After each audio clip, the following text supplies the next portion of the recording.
I'm not going to be following a script this weekend.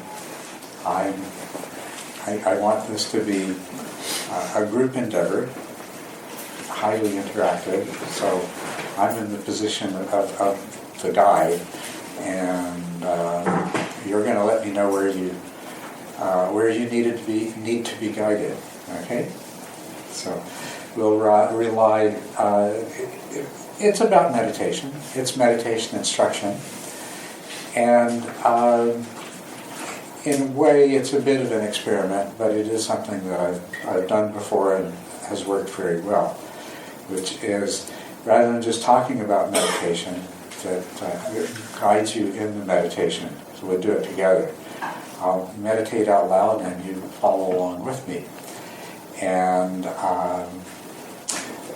when we've done that before, it's been very effective. And so decided to make that the main thrust of what we do this weekend. So I need to get a feel for where everyone here is at. And I think most of you are people that have practiced with me for quite some time, but some of you are not. And we usually do the practice of following the sensations of the breath at the nose. But I know there's some people in the room whose primary practice is something different than that. So what I'd like to do is, if you don't mind, please, if you haven't been practicing with me regularly in the past, if you could just tell me a little bit about the kind of practice you do, so that collectively I know who I'm speaking to. So I think the easiest way to do it is I just start on this side of the room, and is there anybody over there that I should hear from about after you're doing any kind of practice normally other than following the breath with the nose? Well, I follow the breath in different places, and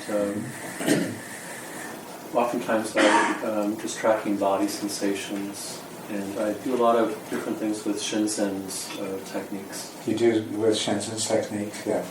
So and others also. So you do a noting practice? Yeah, and I have done a Vipassana practice where I was just focusing on the area here for a 9-day retreat. Mm-hmm. So I'm not unaccustomed to doing it a different way. Yeah. I'm not sure I'm familiar with that practice. So you're focusing on the breath at the nose. Uh-huh.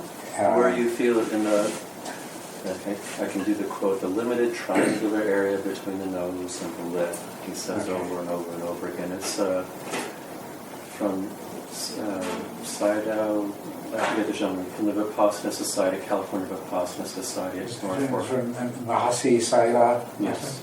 Oh, and were you noting though? Were you labeling thinking and hearing and things like that? Yeah, but for days, the first few days was just noticing the sensation there. Just noticing the sensation. Okay. Yeah. I would call myself a long-time novice meditator. Well, you were really the person that I want to address. Is that hopefully I can help you cease to be a novice. That's why I came. I don't want to make any promises, but that is my hope, is that I can give you some guidance and tips that you'll get past that novice stage. Okay. Someone else over on this side of the room who does anything at all different than what I usually teach? Oh, okay. How about in the middle here? Yes. Well, I do focus on breath, but also Shinzen's technique. Okay. And some metta and sort of a melange. That's good. And I've come before, and been to some of the non-residential retreats when Yes. you've been teaching. Great. Okay. How many people here usually do Shinzen's method? Okay, so there's a number, right? So, okay. Anyone else? This is, yes? I've gone further in with Blake Ashley, another instructor here, and he has more of a guided sort of variation each time, depending on parts of the body, maybe back, front, and change throughout, or even verbal talk, or areas that might sense emotion, like teary eyes, or so it's kind of an array of. The range, yeah. Yeah.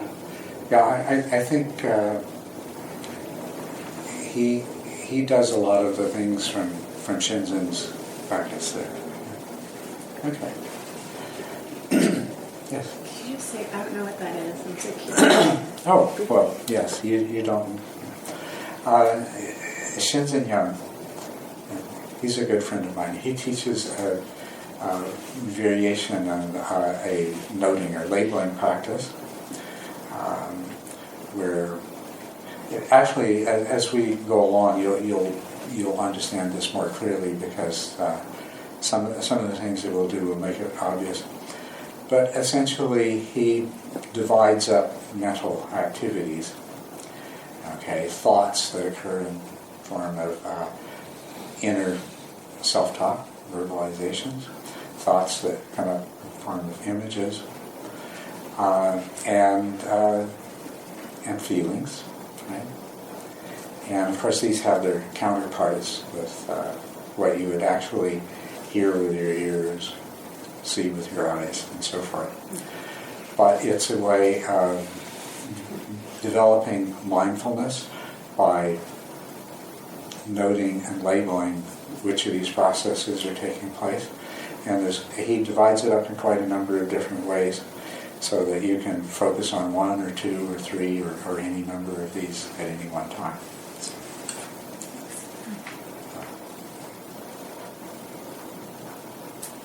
Okay, well this, yes. I'm another new person, and I'm new to the center. It's my first time here. And my practice is the focusing on the breath. Mm-hmm. But I haven't been to any sessions that you've led before. Right, So it's okay. new to me. So this is actually a remarkably uniform group. Amazing. Yeah, wonderful. I mean, it's wonderful because when people are coming from a lot of different places, it can be a bit confusing, right?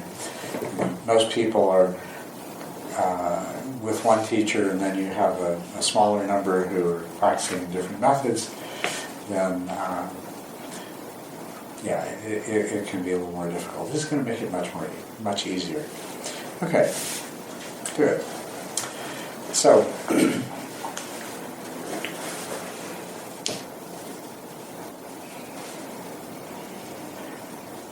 let's go ahead and begin.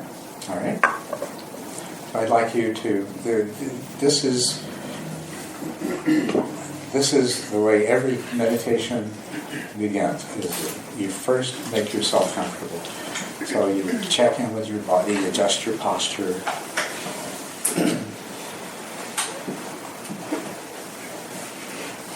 And don't close your eyes yet. Okay? So to begin with your eyes open, you have a field of consciousness, field of conscious awareness, right? And everything that you're experiencing in the moment constitutes that field. So you're hearing my voice and you're seeing things with your eyes. You're experiencing all kinds of sensations with your body. And to some degree or another, there may be some thoughts taking place. Now, just for a moment, make this make this your focus is just to explore what it means to be conscious very intensely. But don't close your eyes yet.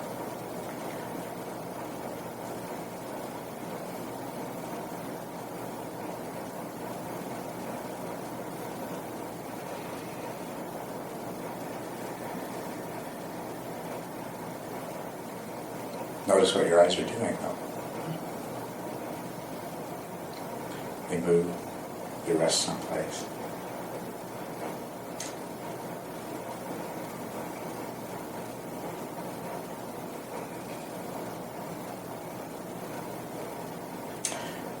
Now I want you to close your eyes and notice the difference.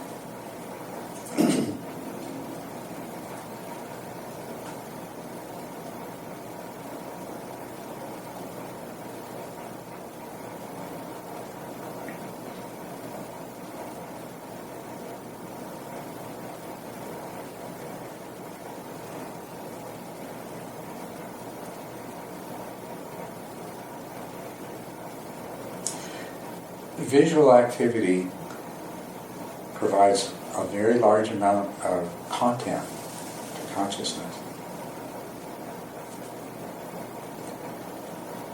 And simply by closing your eyes, you reduce the total amount of content by at least 30%, maybe 50%.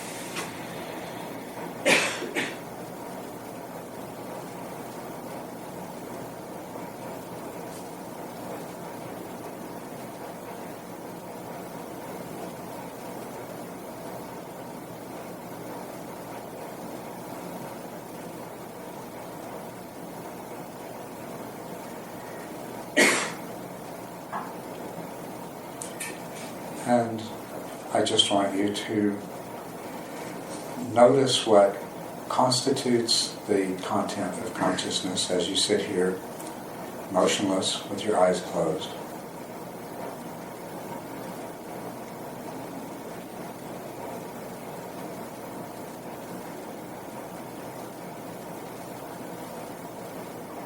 First of all, just divide it up into two categories.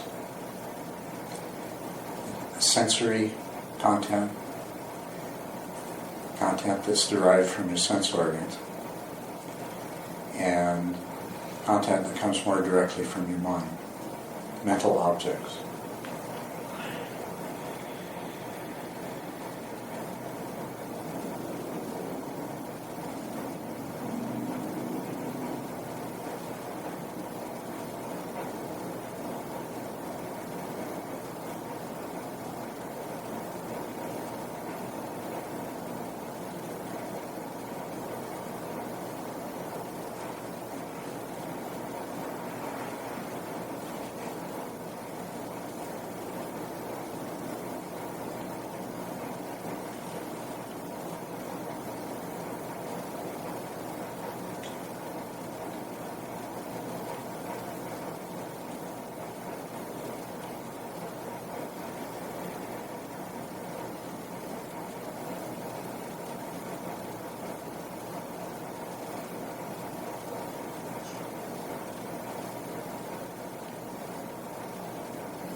So we've taken these first very simple and very basic steps of meditation. The first is by sitting still, by ceasing to do and be active. You simplify what's happening in the field of conscious awareness. And then by closing your eyes and removing one major source of input, you simplify it further, makes it much more manageable. And then the next thing we did was to divide it into two categories. And this, of course, allows us to understand the nature of our conscious experience. That process of simplification and then division into categories.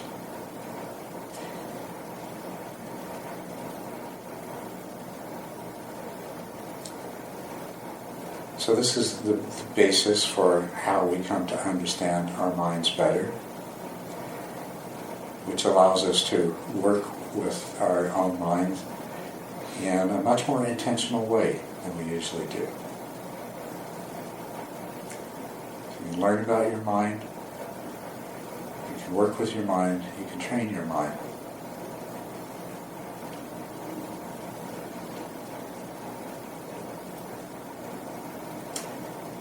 And these first steps are common to just about any form of meditation.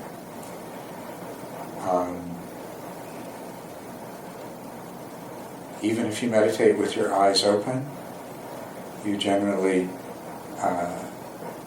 focus your eyes on in a way that minimizes the visual input. So you simplify the content of consciousness that way. And then whether you're practicing Zen and the mind finds its own way to begin to categorize the contents of consciousness, or whether you follow some more structured and guided practice, you basically divide the activities of the mind up in a way that allows you to understand more readily what's going on.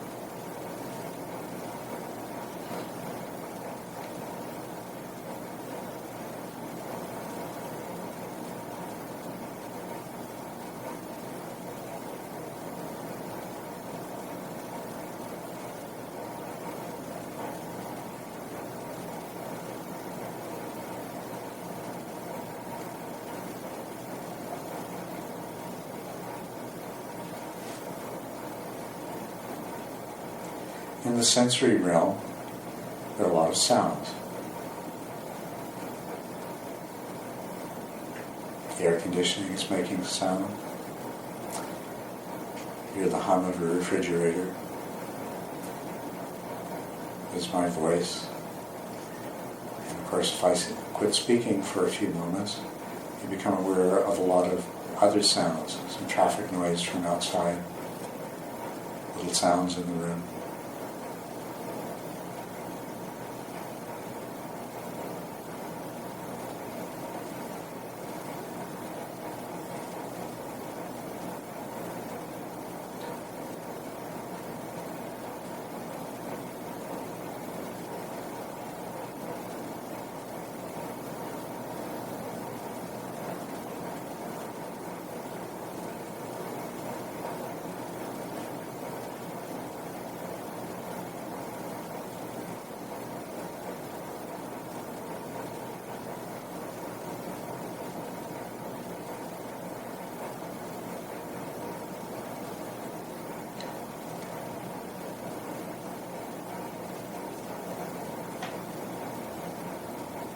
And then there are the sensations in your body.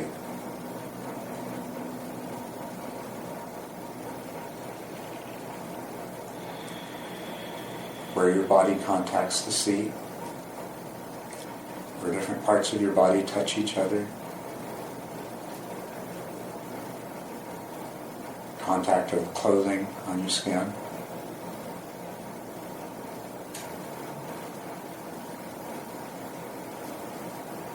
Moving air on your skin.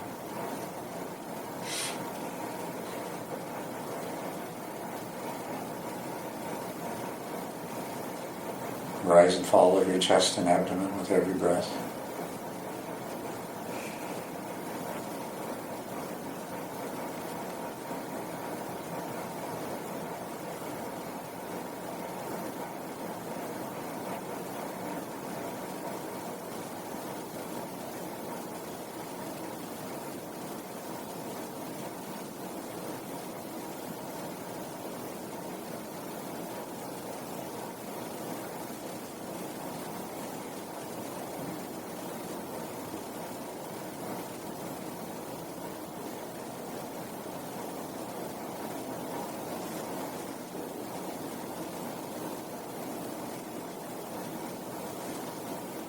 the sense of the shape of your body, its position, its location in space.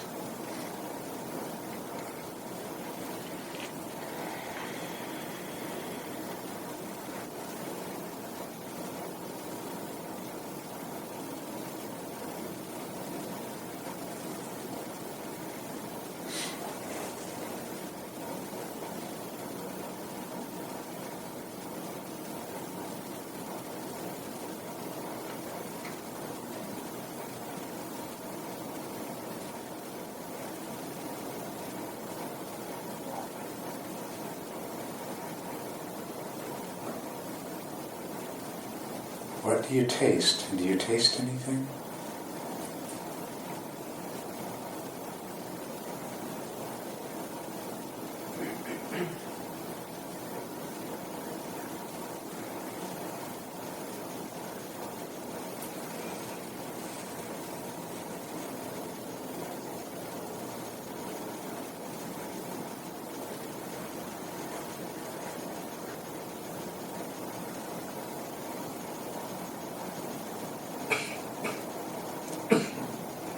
Do you smell anything?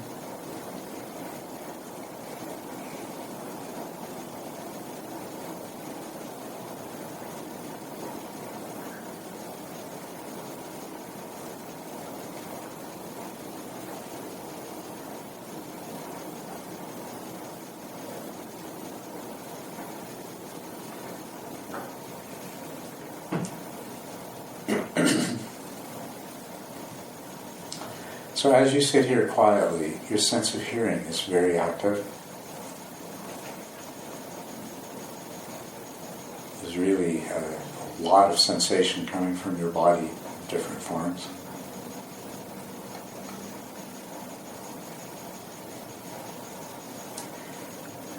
Not too much in the way of taste, although if you direct your attention to it, you may have some experience of taste, but most of the time it's not contributing much to the contents of consciousness.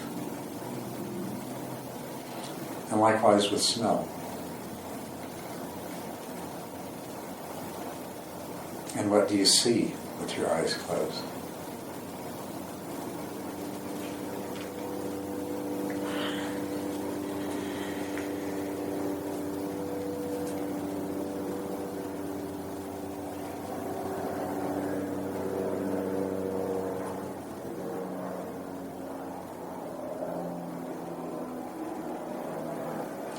Not very much. There's very minimal visual input, but there is some.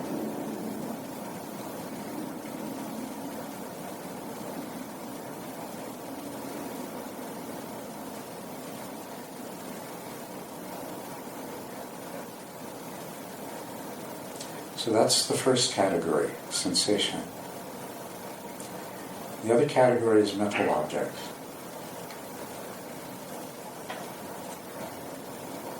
I'm sure you've had a few thoughts as we've sat here, but maybe not too many. I've kept you pretty focused on the sensations. But as we go along, and as there's more periods of silence, you're going to experience more thoughts.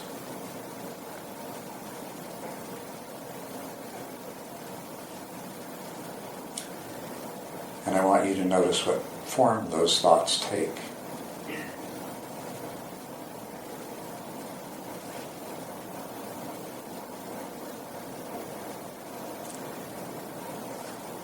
Many thoughts are in the form of verbal self-talk, a little voice in the mind, words, phrases, sometimes lengthy monologues, sometimes dialogue.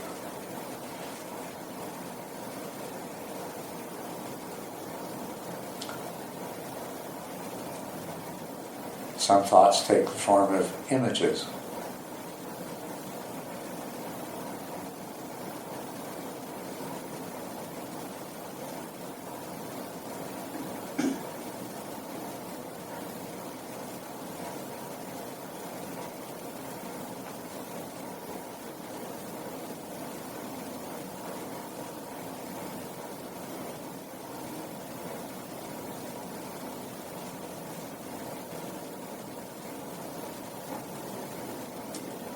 Another kind of mental object are what we might call emotions or mental states. If you feel bored or restless or agitated or anxious,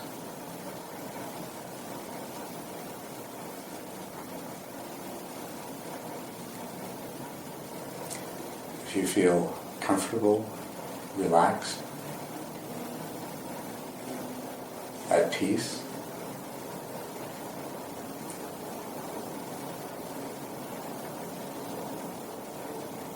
pleased,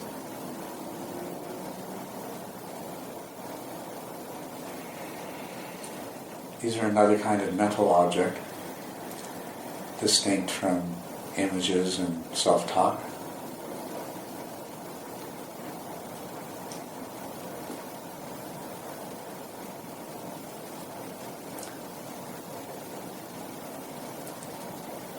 And then there's one other kind of mental experience that contributes to consciousness, which is a feeling tone, of pleasant or unpleasant.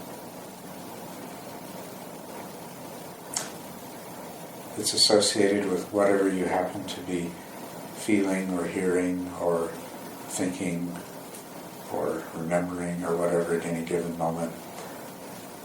But it's always there.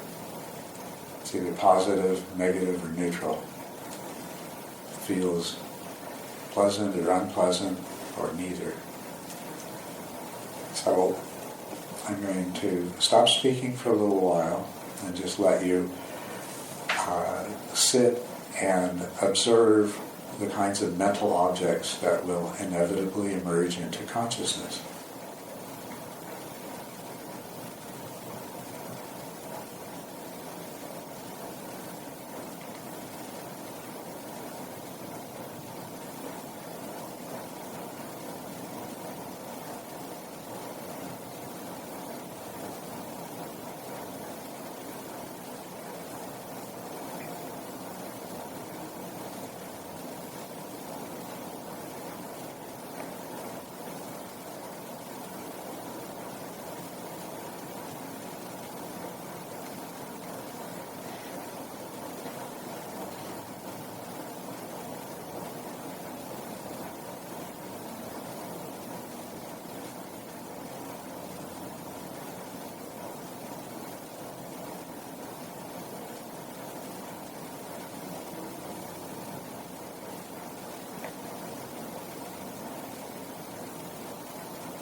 So the constant flowing, shifting, changing, turbulent mixture of different kinds of experiences that's taking place in consciousness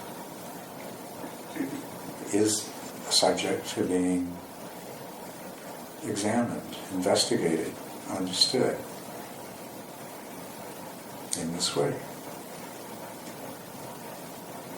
Firstly, by simplifying the situation we're in sufficiently,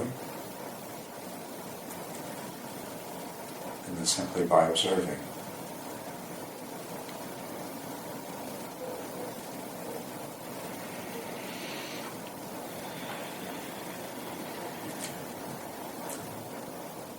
The contents of conscious experience lend themselves to this very fundamental division into contents that are derived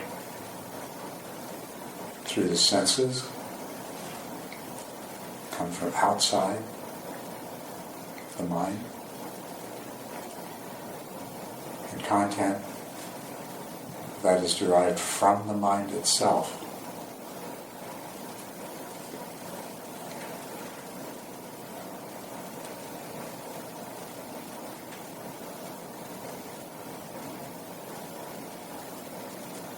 There's nothing at all arbitrary about this division either.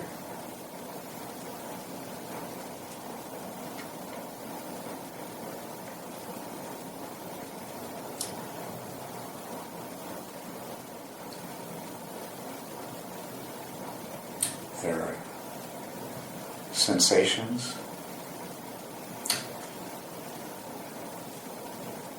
and there are mental objects.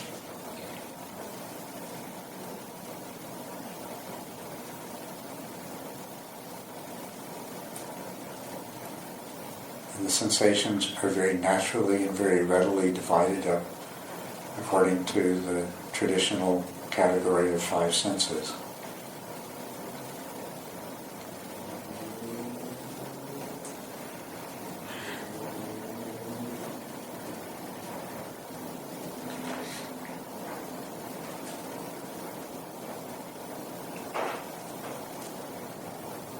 Dividing up mental objects.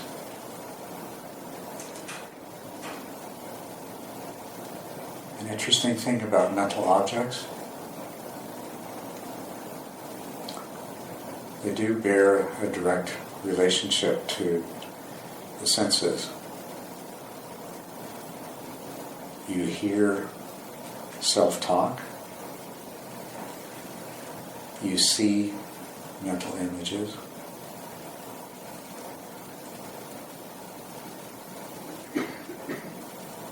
there's a kind of thought that you have that's basically kinesthetic, in the same way you see an image or you hear words spoken within your own mind. Some thoughts take the form of what it feels like to do something, or what it feels like to experience something.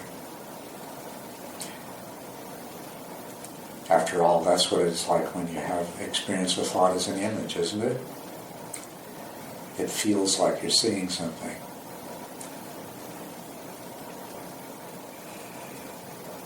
It feels like you're hearing a voice talking to you.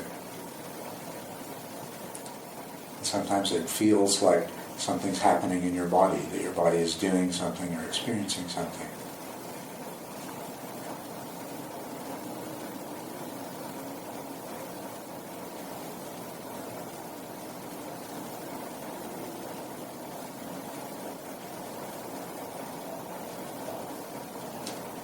But those mental states, those emotional states, that's something different.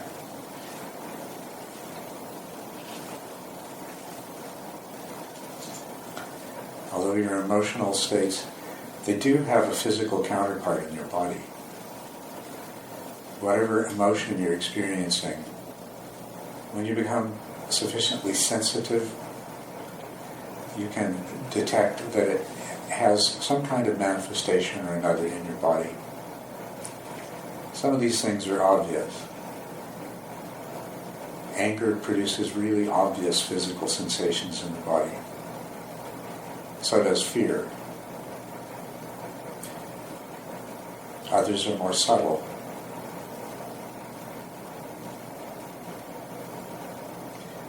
But I think you know what I mean when you say that when the mind is restless, you feel the restlessness in your body.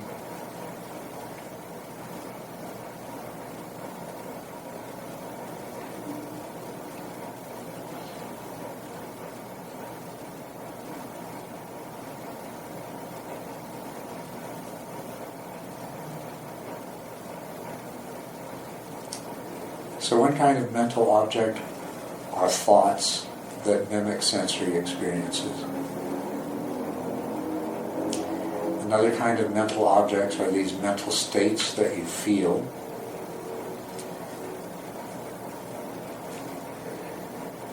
But they also have a physical counterpart.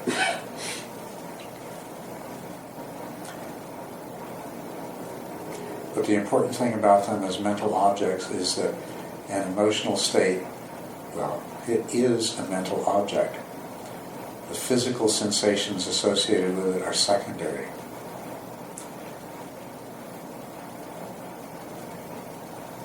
Anxiety, annoyance, all of these things are a kind of mental object, as distinct from things that you feel with your skin, hear with your ears.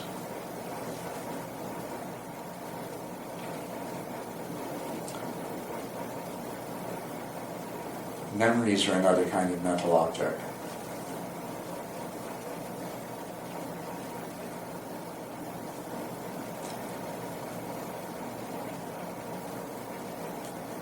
And as with thoughts, memories are closely linked to physical sensations.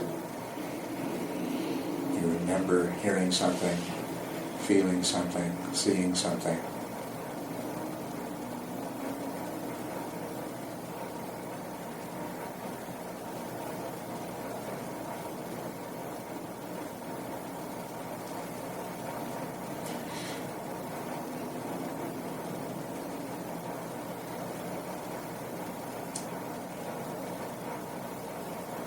In some ways, memories aren't that different than other kinds of thoughts. We could probably consider memories to be a kind of thought.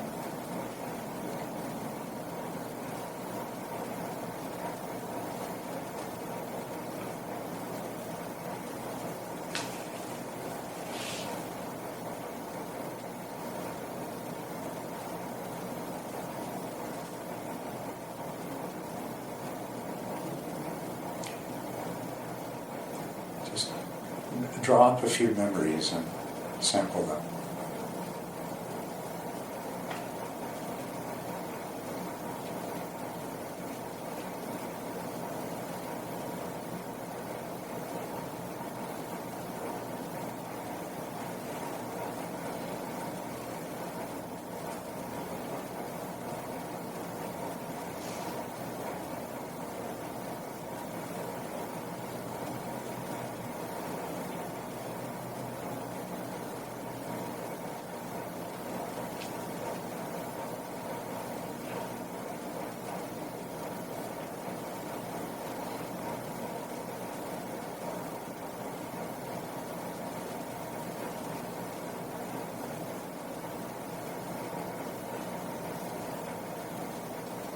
Let's look at another kind of mental object.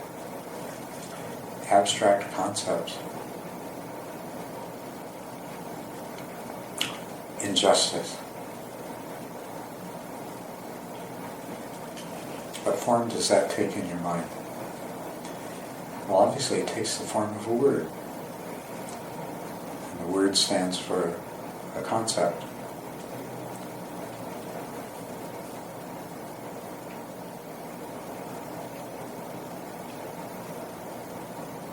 So when you bring this concept into consciousness, what forms does it take?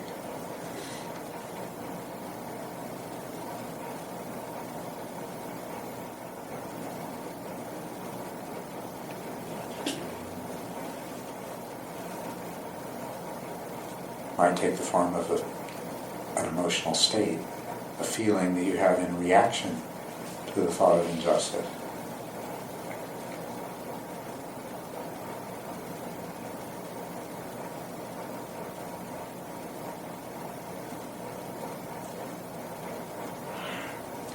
might take the form of images.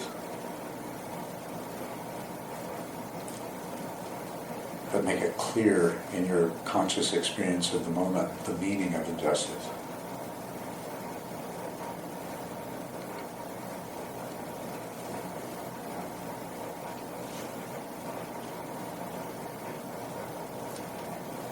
So you can, and I invite you to experiment with other abstract concepts. But for the moment, I want us to continue with our examination of the kinds of mental objects.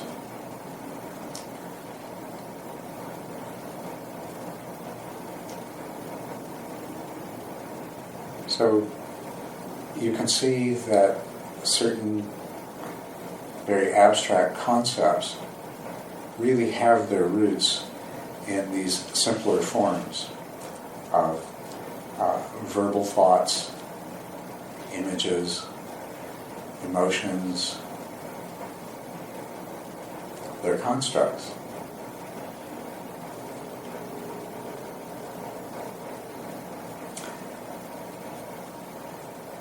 So we have thoughts, abstract concepts, memories. They're different from each other in different ways. But they have a certain similarity that I'm hoping for you to see. That they're all constructs. They're ultimately derived in one form or another from sensory experience. And that they stand as distinct from that other kind of mental object that we discussed, which is the mental state, the emotion.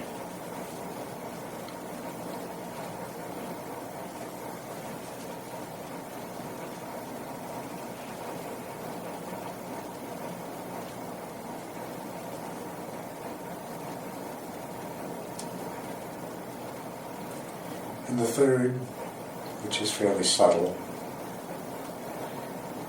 is that feeling tone of pleasant or unpleasant or neutral that's always there, always shifting, but always there in response to everything that you think or remember or feel or the emotion that you have.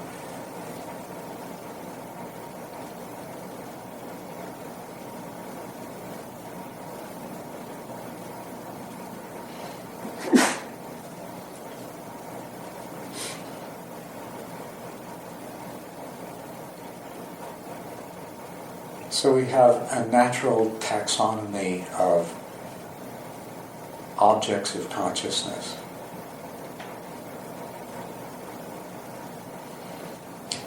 Those that are sense-derived and those that are mental in nature. 5 kinds of sense-derived objects. And roughly 3 kinds of mentally derived objects. Those constructs in the form of thoughts and memories and abstract thought. Those in the form of mental states, emotions. And those in the form of feeling of pleasant or unpleasant or neutral.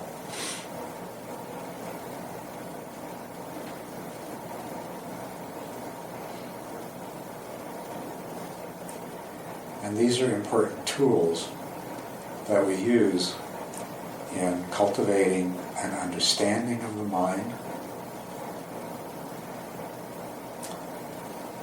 which when we pursue it ultimately leads to an understanding of the nature of conscious experience.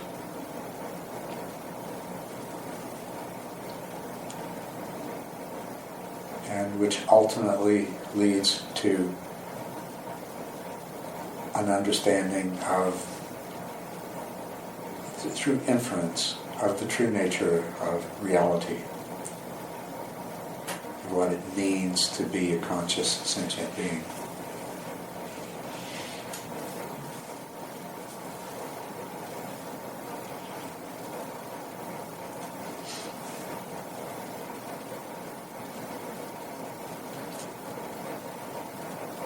So now let's go ahead and open your eyes and let's talk a little bit about this set of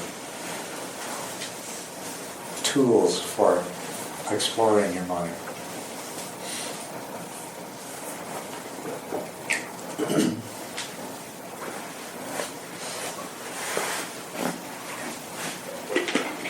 Some of this you may have heard in other terms.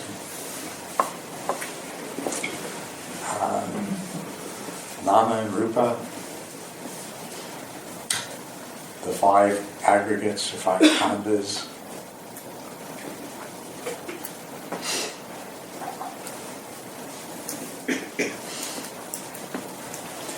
Sounds a little bit exotic.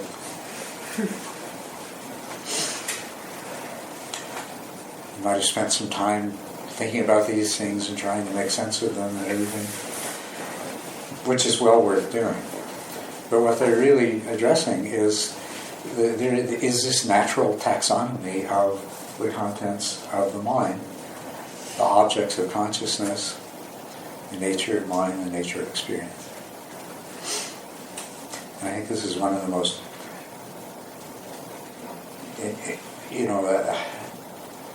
it allows us to turn inward and understand ourselves. It's a tool that allows us to do that. It's a very important part of meditation. So, I'd like to hear from you.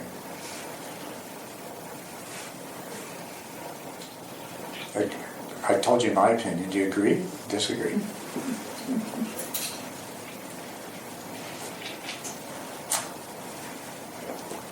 Yeah. Well, I was watching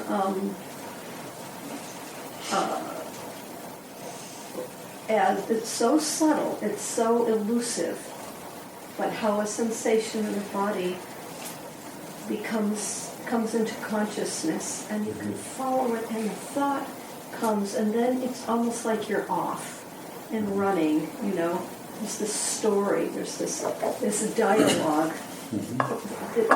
that blossoms out of this sense, a tickle or a breeze or something, and then the thought goes, and you bring it back, and it goes another place. It's just this dance of senses and thoughts.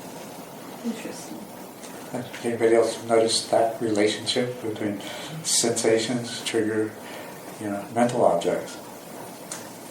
They can trigger thoughts, memories, emotions, feelings.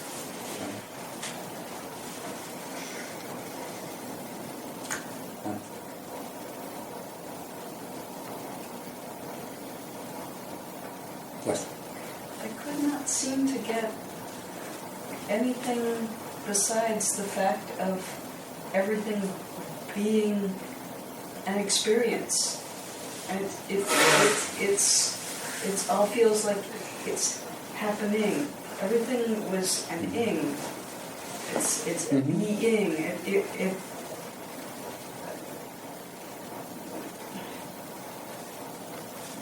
There isn't anything left over except happening. Mm-hmm. Do you agree with that?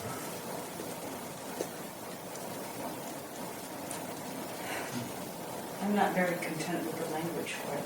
Yeah, the language is a little... Our language is not quite adequate to the task.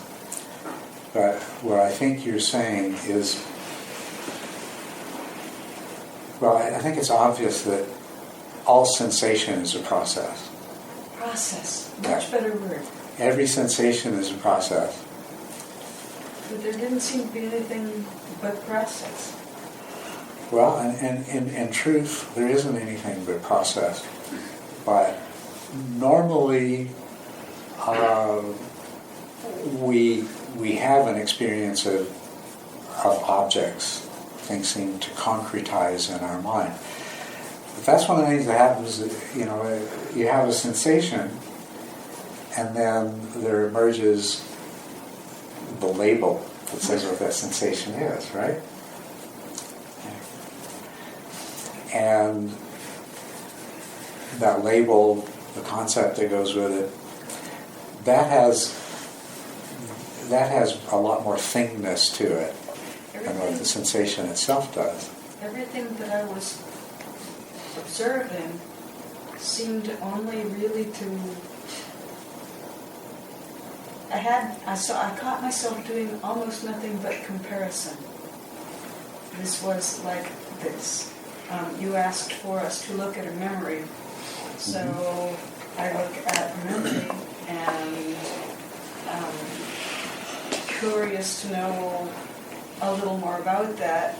The way to look at the memory seems to be put two of them side by side and look at, oh, this one feels like this. Okay, he's talking about feeling tone. Okay, he's talking about sensory derived experience. But it was more important to look at comparison and the action, the behavior, the process of comparison. And that's what I meant by it's all something moving. There's no way for me to just grab onto something that isn't moving. Yes, I agree with you. That is true. But in a sense, but think about those. I mean, a memory is. It seems like a thing, right? Yeah. If you look at it closely, it's a process. The memory arises and is there for a while, and then it's gone. And but it has to be summoned. It has to be built. But yeah. Well, we could talk a bit about what a memory really is. You know, I'm terrified. the way we normally treat a memory as if it was a photograph, right, or a recording. It's a static imprint. We don't need to get into this, but the fact is, it's not. You don't have a collection of recordings and photographs and stuff in your mind. Actually, every time you remember something, you create it brand new in that moment. So it really is a process. But we don't normally experience the world that way. That we have these mind-generated objects that seem to have their own reality. And we actually live in this world of mind-generated objects, sort of like drawings and pictures and labels and stuff like that, all hanging on the wall or the inside of your skull. But they're all derived from sensations, which is just a process. That's already gone. It's, each part of that sound of that finger snap, the first part of the sound lasted only a tiny instant, and the second and third and fourth and last part of the sound come and go. It's all a process. But that finger snap doesn't feel that way in your mind, does it? It's the sound.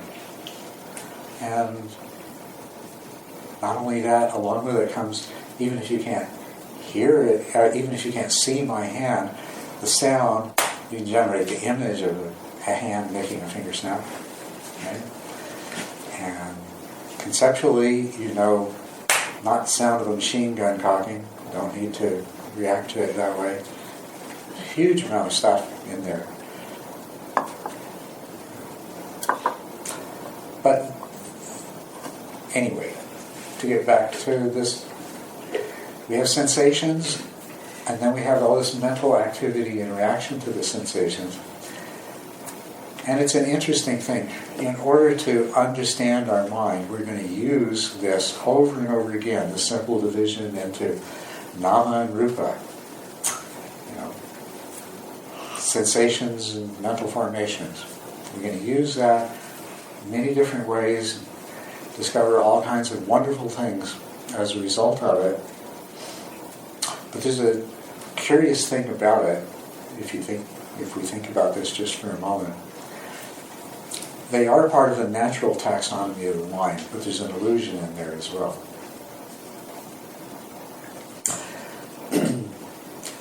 when you were born, did you have any thoughts, do you think? You suppose that you did? Concepts? Ideas? And when you examine the nature of concepts, and then concepts tends to be complex structures built out of simpler structures.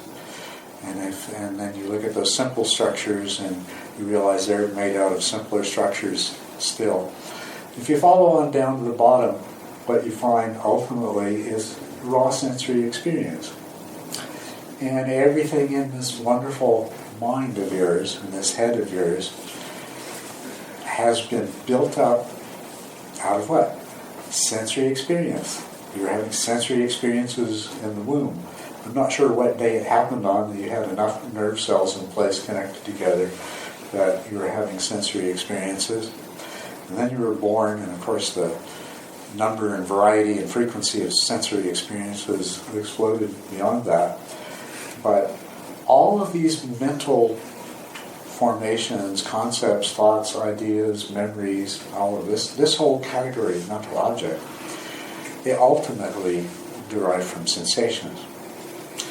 So, in a sense, in an ultimate sense, mental objects are really sensations. They're just fancy, elaborate, concocted sensations, right?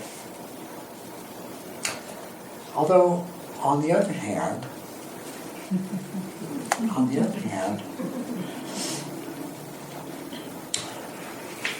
what is a sensation?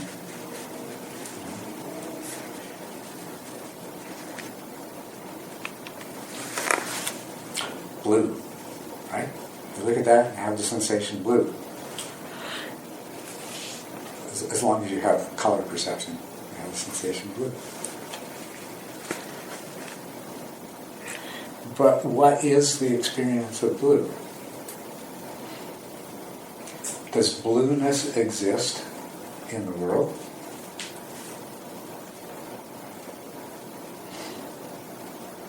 Does blueness exist in your eye?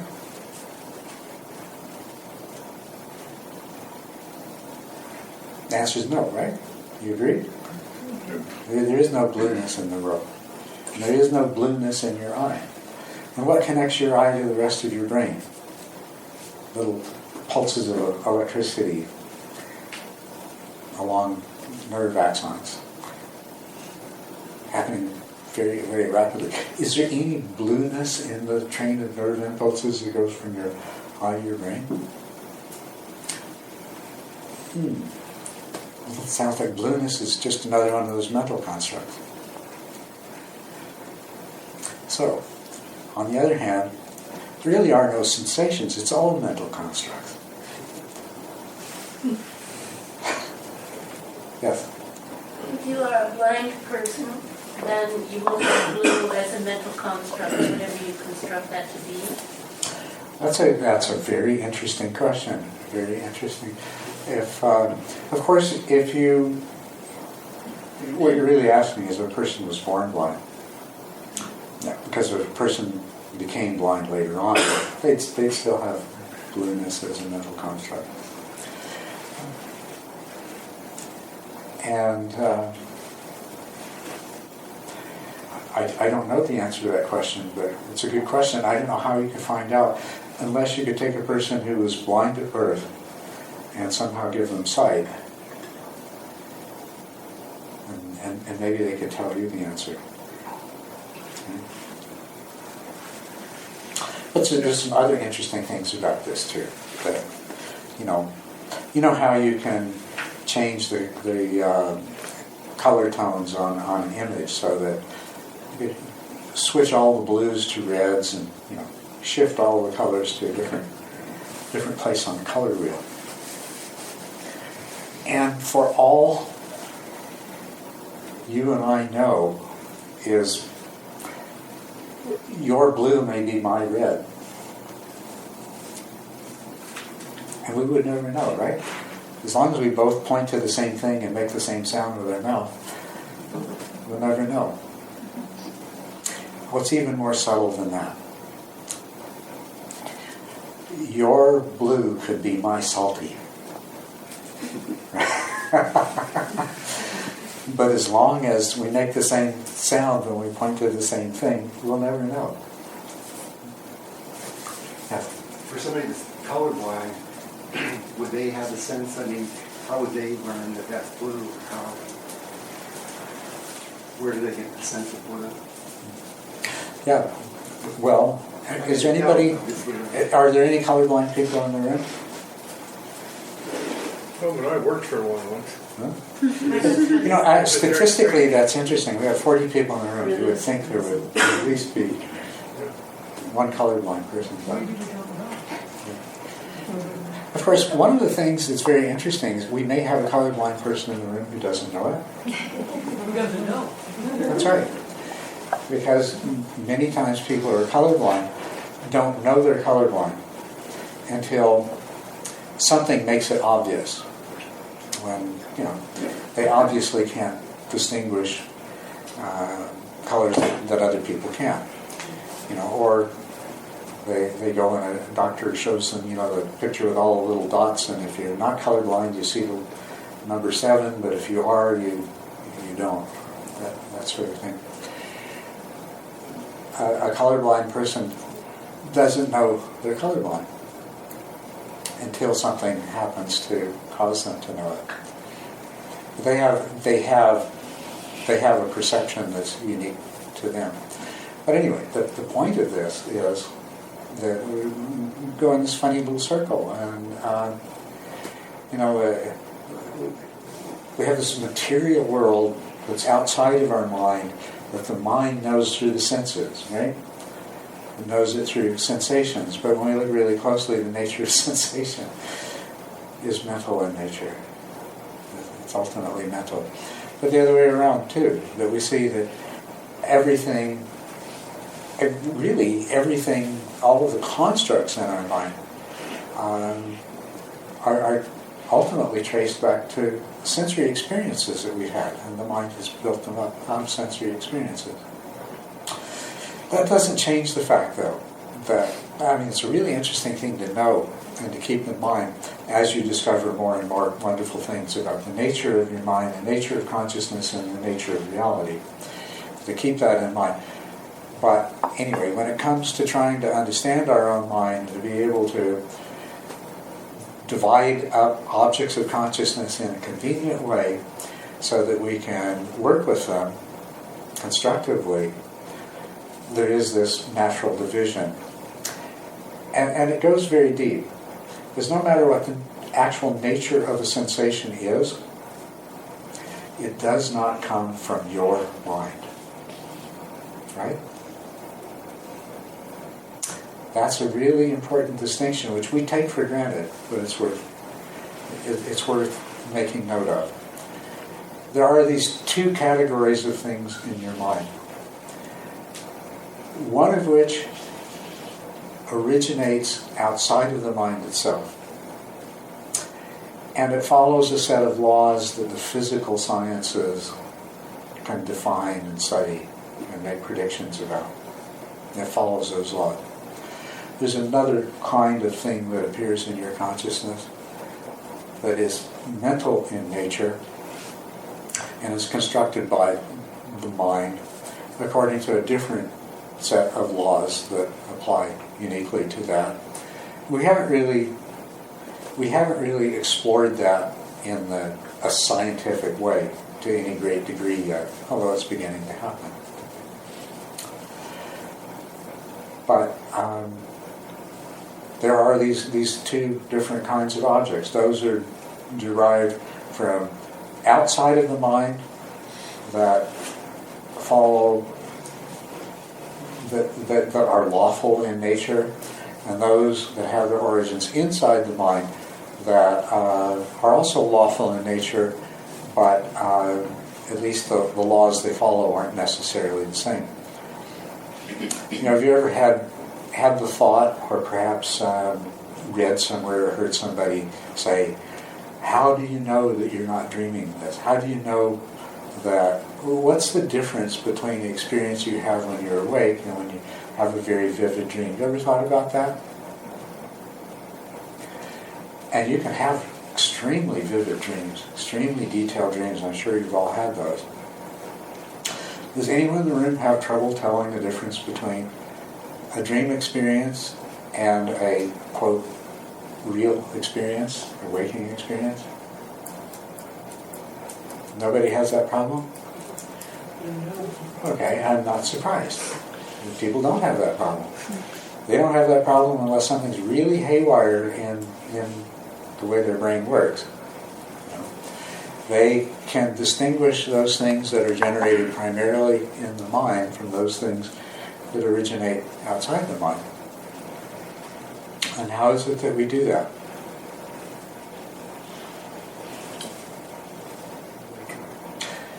When you dream that you jump out of a second-story window, what happens? You fly. Yeah. Or something else happens, but what happens when you're awake and you jump out of a second-story window? Squish. You end up with bones broken or bruises or all this other stuff. And there's no way around it. Right? That's what I mean.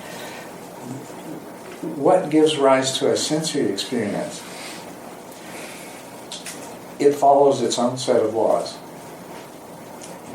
And anybody that tells you that they can jump out a second-story window and not be bruised when they land is dreaming. And that's the difference.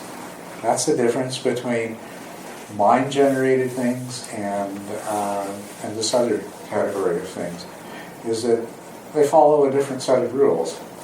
And you've known that all your life. Everybody's always known that. It's one of those things that you can take it for granted to such a degree that somebody can come along and convince you that you don't know the difference between what's dream and what's real. But it's not true. There really are these two distinct categories of conscious experience. And isolated from a larger context, if you only have the part of the experience that consists of the leap from the window and the spreading of your arms, can't tell the difference. Just take that snippet of the dream and that snippet of the real life experience. It's just no way to tell them apart. But in the larger context, there's no way to mistake the two.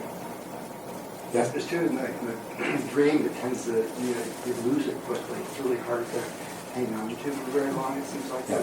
a lot of people. Yes, that is another one of the common characteristics that allow us to tell dreams from this other kind of experience. But there are exceptions to that too. There are certain kinds of mental illness where it's not the person that where the whether you call it a hallucination or whatever you call it persists for very long periods of time and doesn't look like a dream. But even if you're having a hallucination, the laws of matter are still going to apply to the consequences.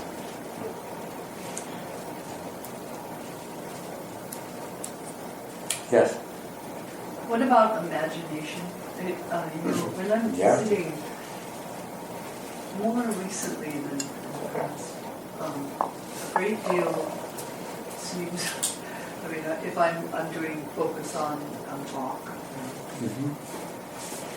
it's a great deal of making up stuff. It isn't just lists, or it isn't just thinking about the past, or it isn't worrying about the future. It's also invention. Yes, you can create something that you've never. You can imagine an image of something that you have never seen, right? Often, yes. Right. And so, imagination. What is that in terms of consciousness? Where is that faculty?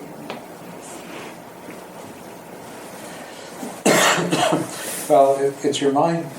It's actually your mind doing the same thing it does when it creates every other kind of image or experience you have. If you imagine right now, you could imagine a, a blue rose, right? It's easy to do. What is it constructed out of? It's constructed out of image of a rose and experience of blue, and you just add the blueness to the rose and you imagine a blue rose. Okay? So it's imagination is a mental construct.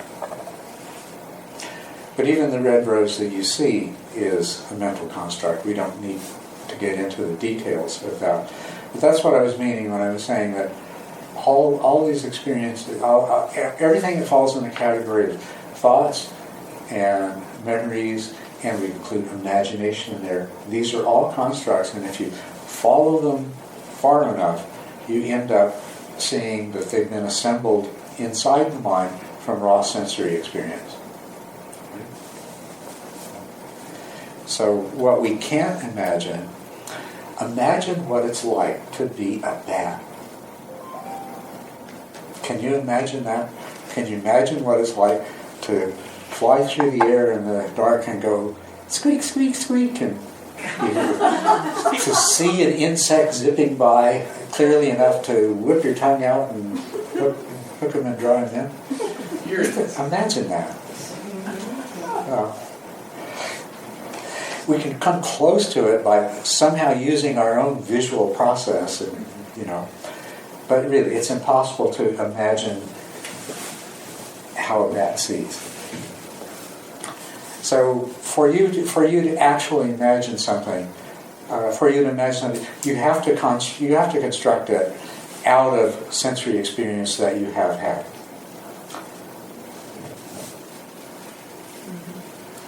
Yeah. It seems the discussion so far is about knowing the mind. Is there a purpose for meditation outside of knowing the mind?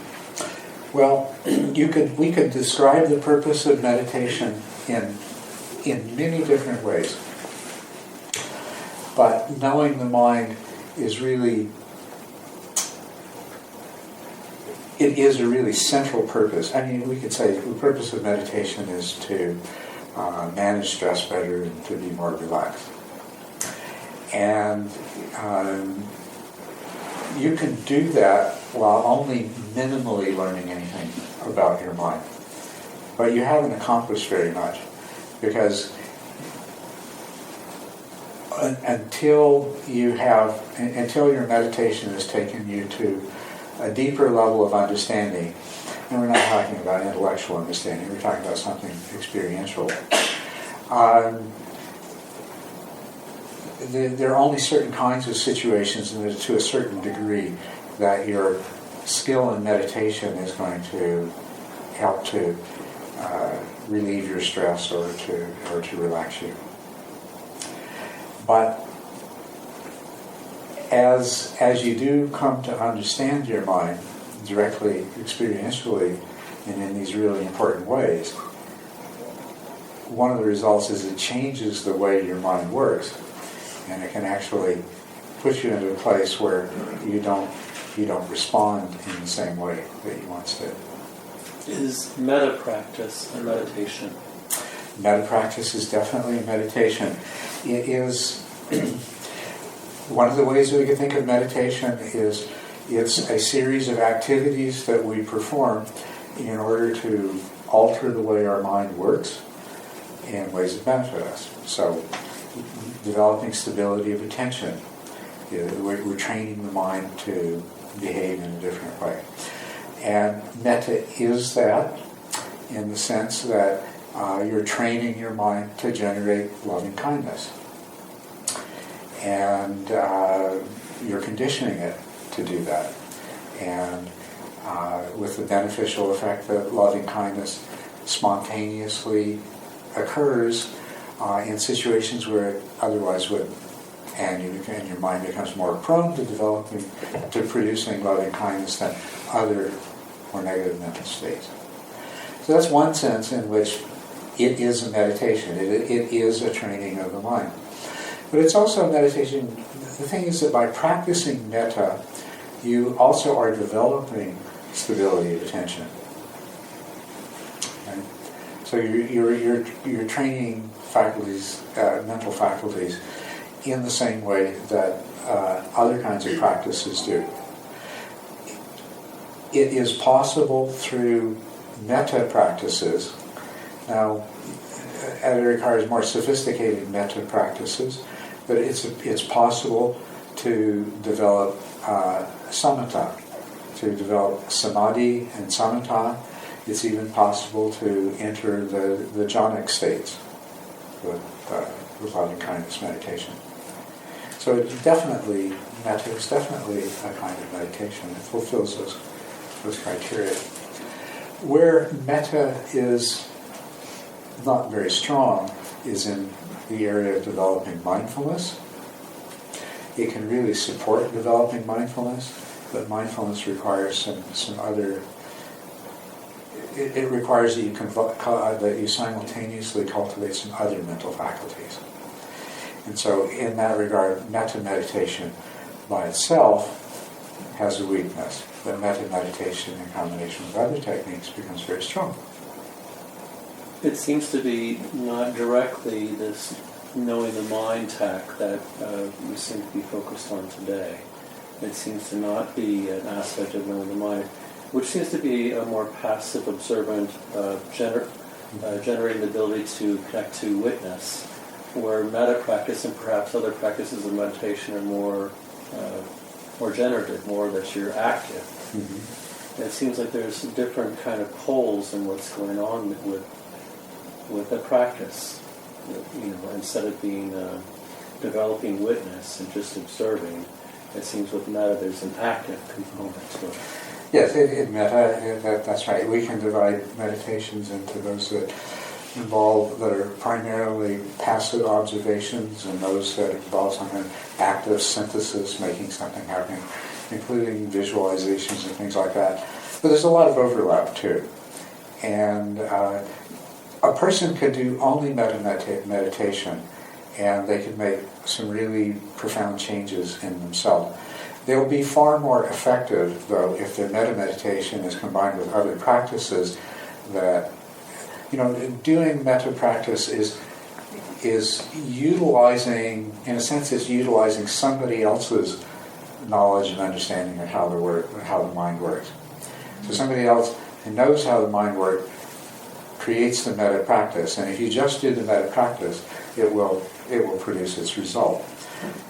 If in combination with the metta practice, you are practicing mindfulness, you are coming to understand the nature of how your mind works, then it will be much more empowering, and you'll know the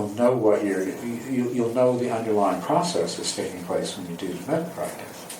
So it seems that knowing the mind is a foundational aspect of other practices is why the focus right now is on knowing the mind. What we're talking about, meditation is part of a systematic way of achieving a particular kind of transformation in our mind. It is not the only way. There's a very systematic way. And as a part of that particular systematic way, central to it is having a direct experiential realization, having insight into the nature of the mind and how it works.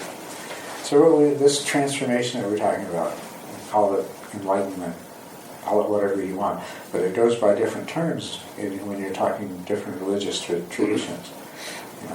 And Christians with a Christian achieving divine union, it's really the same thing, but it happens in a very different way. And it doesn't necessarily involve, it not only doesn't involve the same set of systematic practices, it doesn't necessarily involve anything like that degree of understanding the nature of the mind. So this is an approach, not the only approach. Okay? Thank you. Yeah.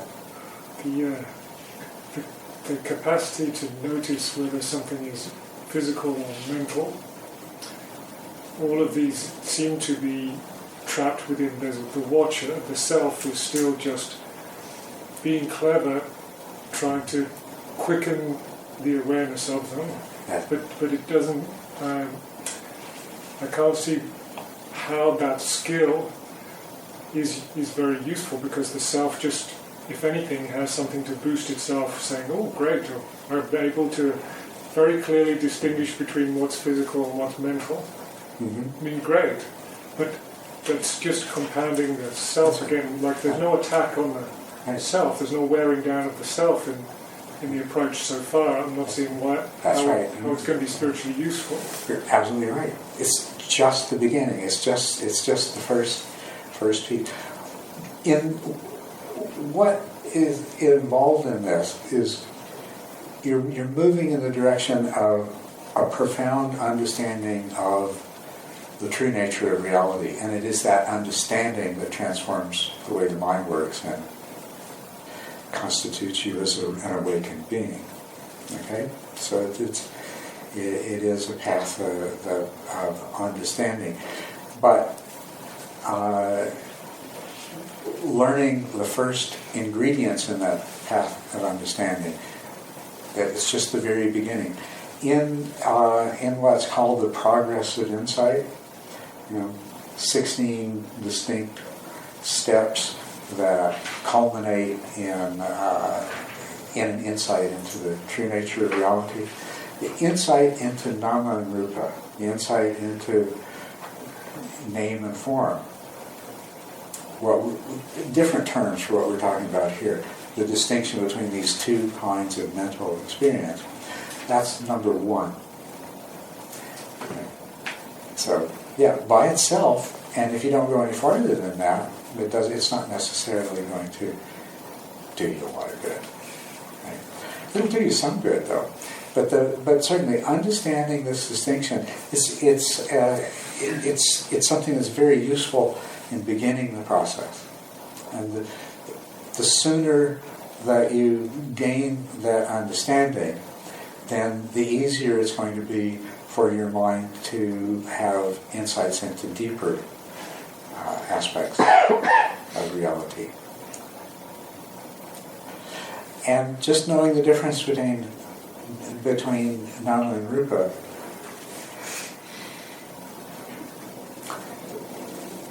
even that's not the totality of the first insight. That's only the beginning of the first insight.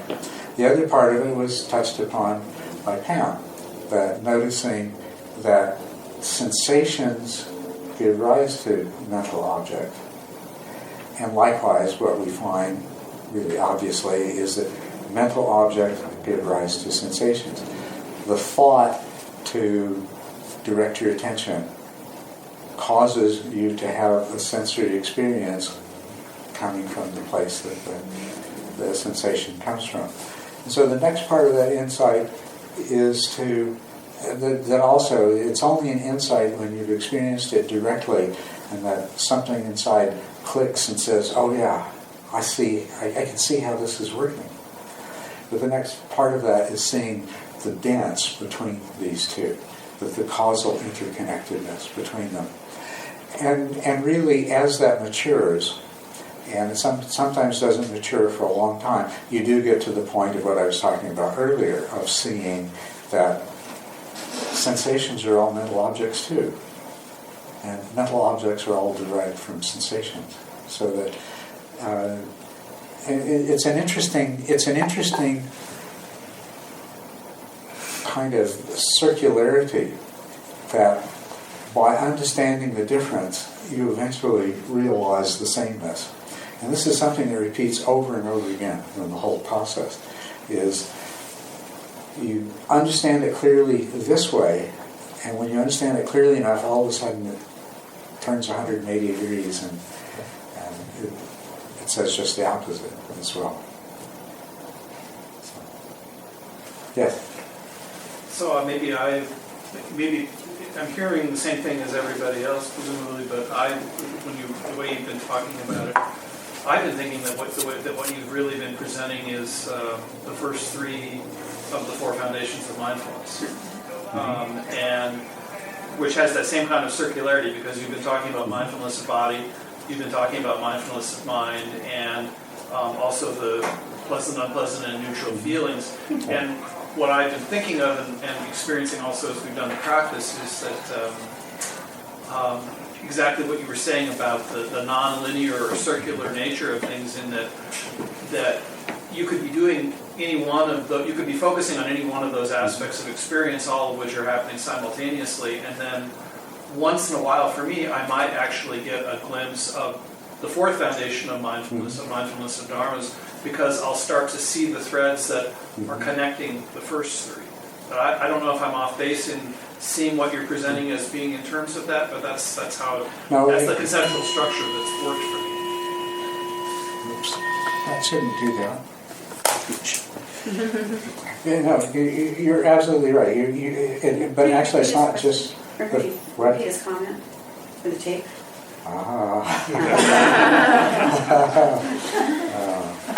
Okay. Well, your comment is correct that I've been talking about the foundations of mindfulness, but not just the first three, actually all four, right? So, yes. The mindfulness of the body, that's the whole sensory realm, that's the whole form realm. That's also the first of the five aggregates. The second foundation of mindfulness, or I like to refer to them as applications of mindfulness. The second application of mindfulness is mindfulness of feelings, of pleasant, unpleasant, and neutral, which is the second of the five aggregates. Then the third of the applications of mindfulness is basically mindfulness of mental states as mental states, which are the emotions that I talked about.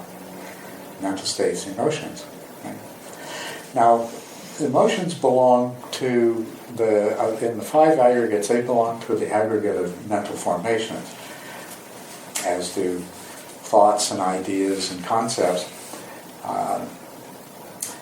But actually, perceptions are mental formations as well. In the five aggregates, we've taken two kinds of mental formations, feelings and perceptions, and pulled them out of the whole basket of all the other mental formations and set them up side by side on their own. But all of these other mental formations are the dharmas. They're the fourth foundation. So yes, the four foundations of mindfulness is also what I'm discussing here. I have a question too. When you talk about all sensations of the body are mental concepts or mental formations, so does it mean when you cut yourself, for example, you notice only, you hurt only when you notice in your mind that you cut yourself, and if you don't notice it, you would not hurt? It's kind of the other way around. You only know that you've cut yourself because it hurts, or because you see the blood, or something else. Some sensory input that's the only way that you know that you cut yourself. Right, but that is not starting in the mind when you hurt your body. No, that's right. This one category, sensations, all sensations have their origin in something outside of your mind. Okay? The sensation you have, the pain you feel when you cut yourself, that is a mental object, but it's a mental object that has arisen because of something outside of the mind. And the same thing true, you see the redness of the blood. The redness that you see and the conceptual formation of, oh, that's blood, and all these other things, these are all mental formations, but they were caused to arise by something that is not inside, something that by definition exists. To exist is to be outside of, it actually literally means to stand outside. Stand outside of what? Stand outside of the mind. What exists stands outside of the mind. And so something exists that causes you to feel the pain and causes you to see the blood. But your feeling of the pain and your seeing the blood is not knowing that which has given rise to it. All you know is the mental elaboration around that. You tell the story, I have this thing called a finger, and there exists such a thing as a sharp knife, and the sharp knife made a cut in my finger. That's all just a story your mind made up to explain this sudden sensation of a sharp stinging pain and a visual impression of blood. But how can you ever conquer then pain? Like you go to the dentist and you have all your mental facility, programmed. I will not feel it. I will be totally in control of it, and you are freaking out. You can't conquer pain. You cannot conquer pain. What you can conquer is the suffering caused by the pain. Somebody who can go and have a dental extraction without anesthesia, they're going to feel the pain. Unless they take some kind of drug or anesthesia or something like that to interrupt that process, they're going to feel the pain. This is one of the important things, is that pain is merely an unpleasant sensation. Suffering is the mind's reaction to it. And when you think of the pain of going to the dentist, you're not thinking, what you're referring to isn't really the unpleasant physical sensation. It's your mind's reaction to it. That's what makes you miserable. That's what makes you suffer. And when your mind no longer reacts to it in that way, it's just an unpleasant physical sensation. And you could potentially choose to do it without the anesthesia, without the Novocaine or whatever they use. But this is, that's something worth understanding. We're not talking about somehow magically making a person not experience pain, but they don't have the same mental reaction to it that they do before. And I can tell you from first-hand experience that can be inconvenient until you learn other ways to recognize pain. Because pain serves an important purpose. That's how you know you cut yourself with a knife and you do something appropriate about it.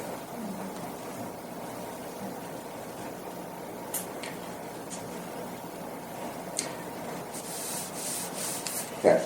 Well, very quickly, and this may jump ahead a little bit, but as we examine the mind and all these aspects, and see the tremendous subtlety and the coming and goingness, the morphing, all this that's going on, what it's really teaching is deepening the sense of impermanence. It definitely does that. It's so coming and going, Mm-hmm. Yes, the understanding of impermanence as a result of meditative experiences, it takes a few different forms, and which involve a progressively more profound understanding. You have this experience of things coming and going, and nothing having any persistence, and that gives you a certain kind of insight and understanding. And then it comes to a point where you realize there are no things at all. There is only process. And that's a really deep understanding of impermanence. To say there are no things. This was how the sixth patriarch of Zen summed up, this profound idea of emptiness. Ultimately, there are no things.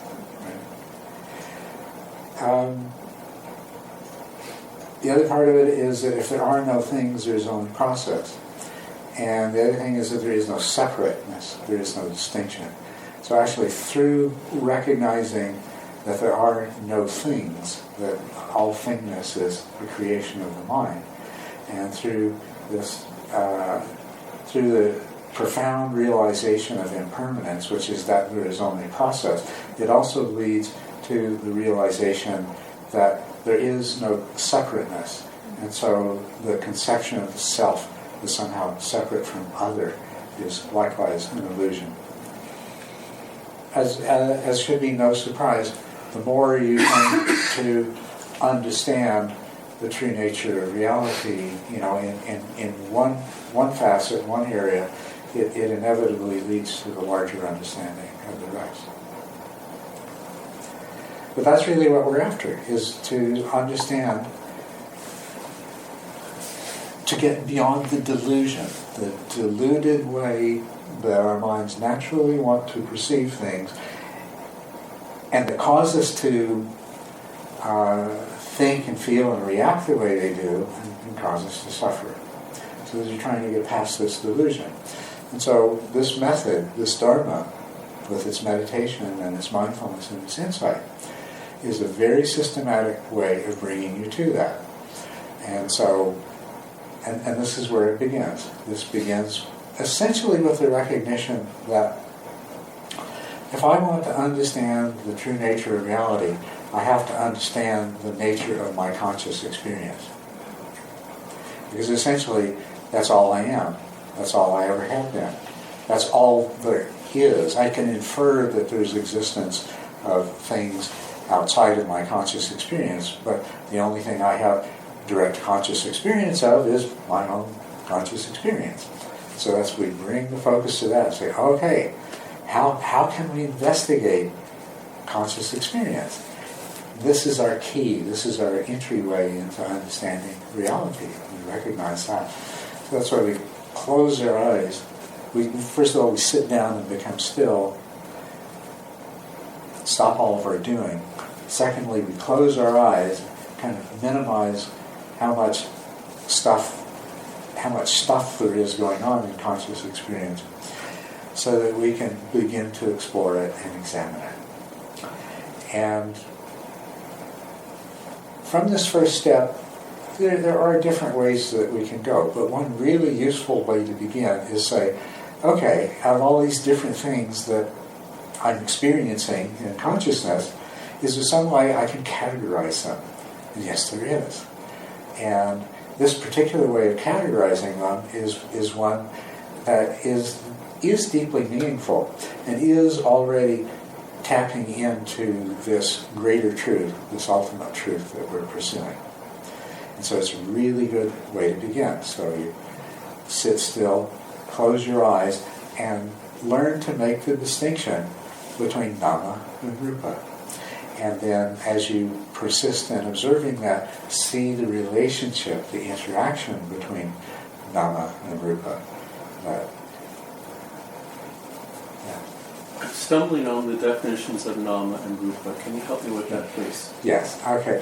This is some convenient technical lingo. Nama literally means name, and Rupa literally means form. And so they're kind of a shorthand. Form is shorthand for what is known through the senses. And name is shorthand for what is mind-generated. Okay? So, of course, the name that we give to something, the label and all the conceptual stuff that goes with it, this is all mind-generated. So the word that means name is a convenient shorthand for all that is generated by the mind. And Rupa, which literally means form, as in the shape of something, whether you feel the shape or whether you see the shape or so forth. Rupa is likewise a shorthand for all that is known through the sense organs. And by inference, and of course, it's an insight to realize that this is inference.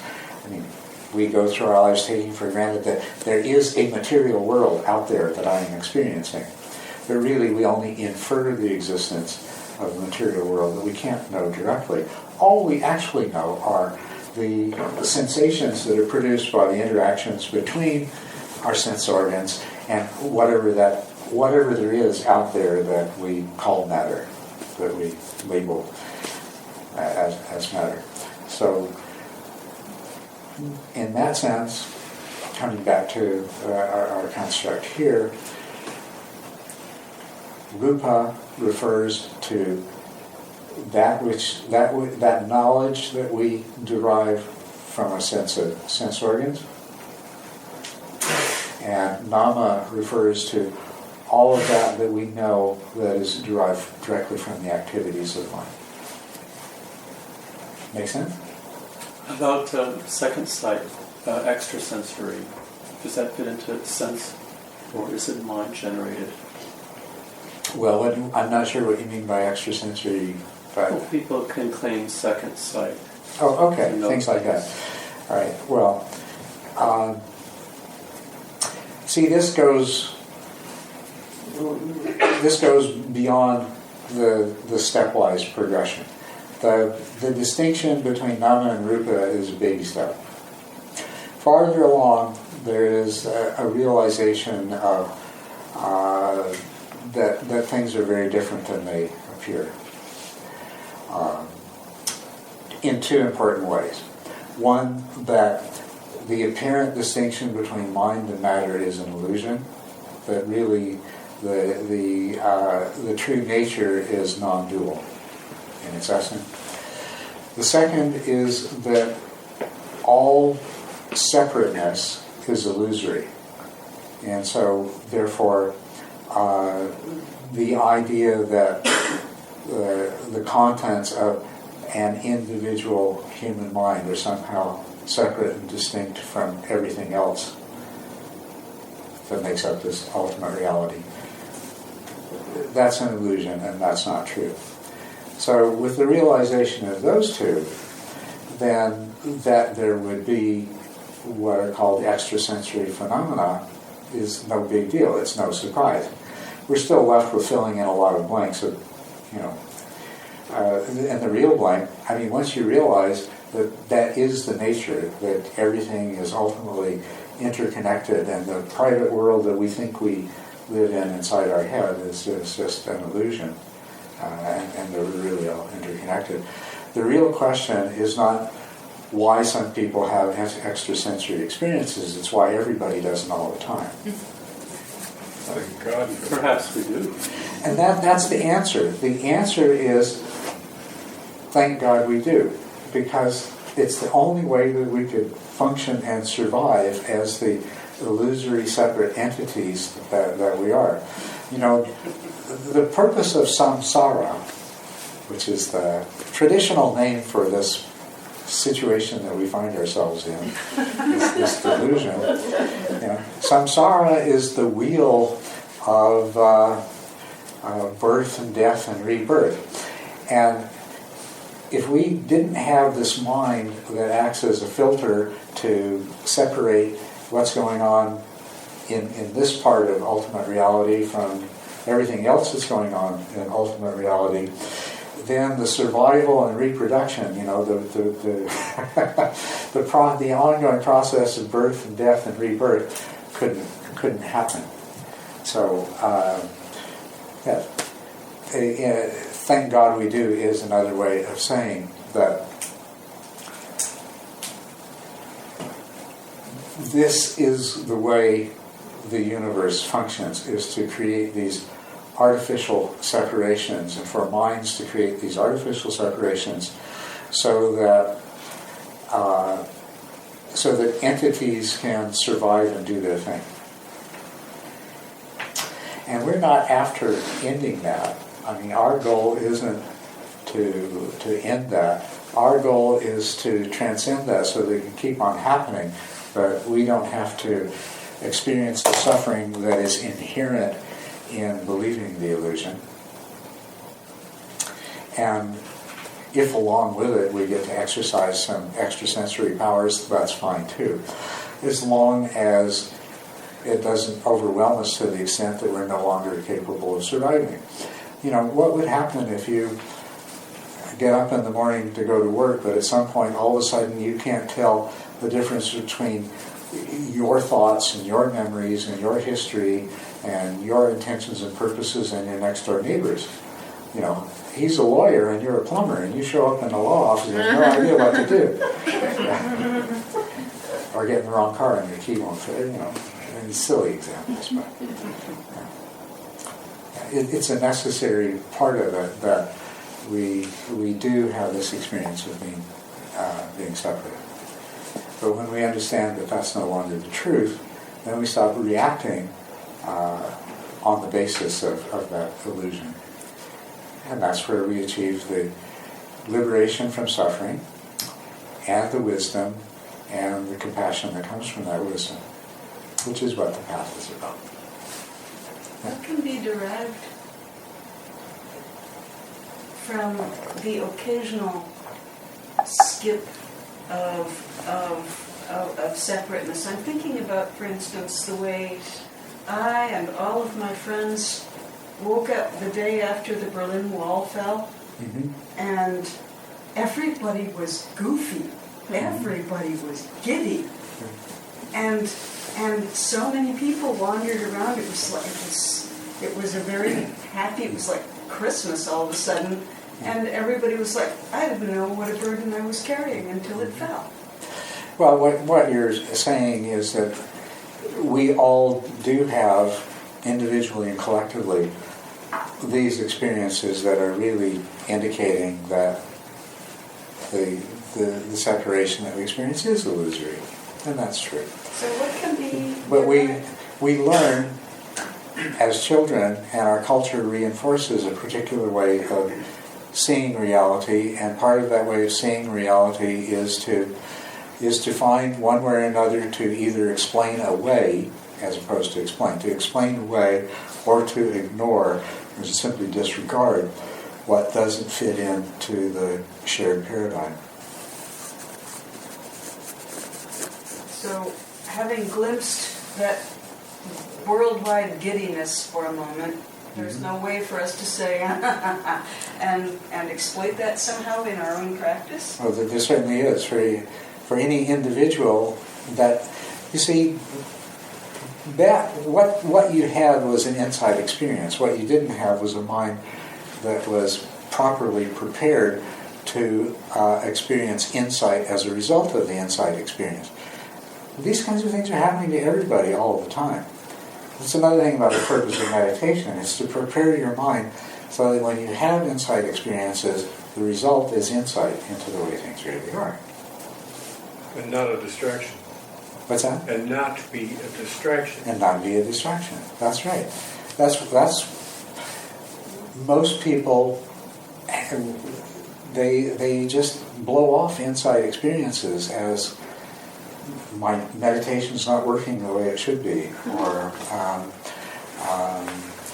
there was this strange thing that happened to me, but now it's gone and I can get back to meditating. Or that was a distraction, but I didn't succumb to it. I stuck with it. That's what happens with insight experiences until the mind is prepared. And until the mind is prepared, an insight experience can't give rise to insight. But the journey that we're talking about here, the one that begins with sitting still, closing your eyes, and beginning to explore and examine your mind, is the preparation that allows insight experiences to become insights. Yeah, there seems to be a paradox, is that on the path to no suffering, all these interesting things pop up, okay? And once you get to the point where it's no suffering, all those things no longer matter. They're just things. But on the way, they're distractions, or can be distractions. And I think it's so easy to go off on them, especially the extrasensory one. Yes, you can. That's right, and people do. They get very distracted by extrasensory. Traditionally, there are what I call the siddhas, or powers that sometimes develop as a result of these practices and these understandings. One of which is knowing the minds of others. And people say, oh, wouldn't that be great to know the minds of others? Or the divine eye, being able to see what's happening through the eyes of some other being, or the divine ear, being able to hear what's happening somewhere else through the ears of another being. And think, oh, wouldn't that be wonderful? But in pursuing that, you're missing the whole point. These things are really, in themselves, they're only incidental.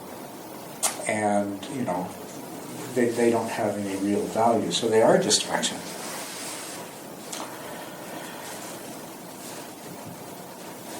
So it's good not to mistake these things and not to get caught up in the desire for, the desire for extra. Why on earth would you want to have extrasensory powers?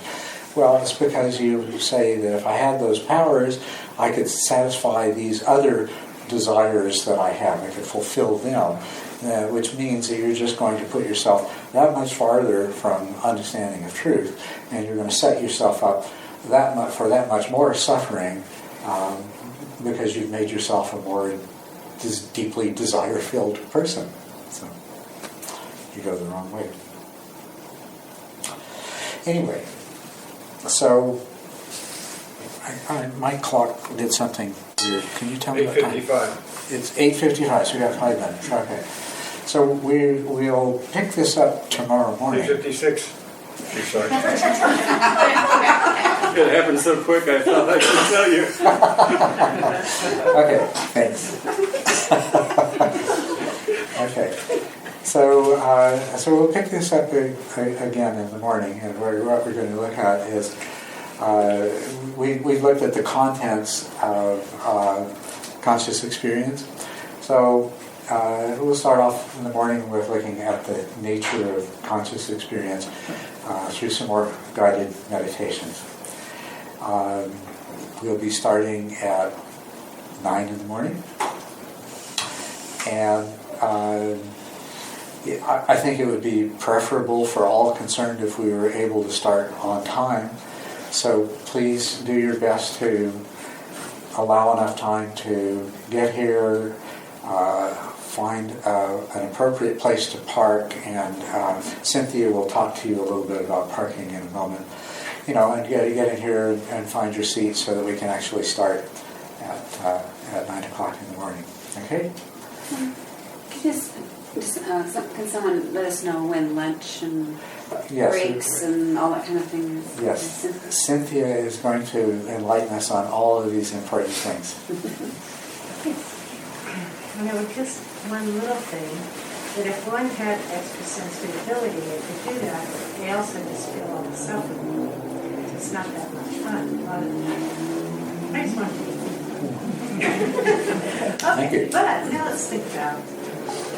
So we will meet, it starts, it's Culadasa, painting Culadasa, it's hard to go back to normal, Parking.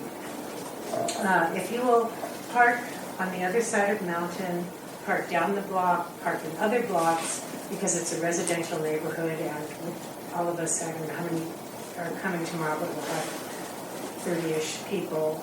Just be aware that we don't want to create a parking problem for the residents. And on Santa Rita, which is the road down there, there's a blue gate, and the woman does a form of, she works with people with physical disabilities, so they have to get in however they get in there, and so they need to be able to park close to that gate. So if you just don't park on that side of the street, it's the west side of Santa Rita, which is the very first street. And if you don't remember all that, don't worry, somebody will remind you. You are welcome to bring a lunch. There's a refrigerator here, and Culadasa has asked us actually that we'll be in silence while we are in the center, and whether if you're going outside onto the grounds or outside on the sidewalk, where to get into your car, you're way away, so that we can hold our minds in contemplation of this. And we will be asking questions as part of the format, so questions speak then. And thank you, Mike, for doing all this work with the registration. Thank you. Thank you very much. And Thank you, Mike. That's all for tonight. Yes. Any questions? When is the lunch break? Oh, I'm sorry. And it is from 9 to 1, approximately. Yeah. And there will be a break in mid-morning and mid-afternoon as well. Yes, Tim. And there are people that need to park close. Oh, of course, yes. And yes. right out in front, on the street, there's room for 2. If the one that pulls in first Yes, pulls if you into have the that. driveway. And cars I don't know how many people, I know Culadasa and Nancy have a vehicle here, but 3 or 4 cars can fit actually in the driveway if there are people that need to be expected to walk, of course. Thank you. I know I have to come wait tomorrow, like around 10. And so I'm wondering if we can have some system so we can know whether to open the door or not, wait till the meditation is done. Is somebody willing maybe to put a sign or... don't need to, but if I can avoid disturbing that way. No, that's a very good point. If I suppose that we could make a little note and somebody could be in charge of putting it up before we begin a meditation and taking it down afterwards. Or maybe we could open the back door. That would You be could come through. used until about Oh, it is. 10:30. Okay, 10:30. Okay. Yeah. For telling me that. But actually, that's a very good idea for after that. So there's a good chance that we'll be doing at least one meditation before 10:30. So is there anybody who would like to be the self-appointed note putter on the door? I think that sounds like a job. What's that? That sounds like a job for me. A job for you. Okay, thank you, Cynthia. So just, when we begin a meditation, we'll put the note up and then we'll take it down afterwards so that if somebody's standing out on the porch, they... Oh, are we starting with the meditation in the morning? Well, I don't know yet. I don't have a script for this weekend.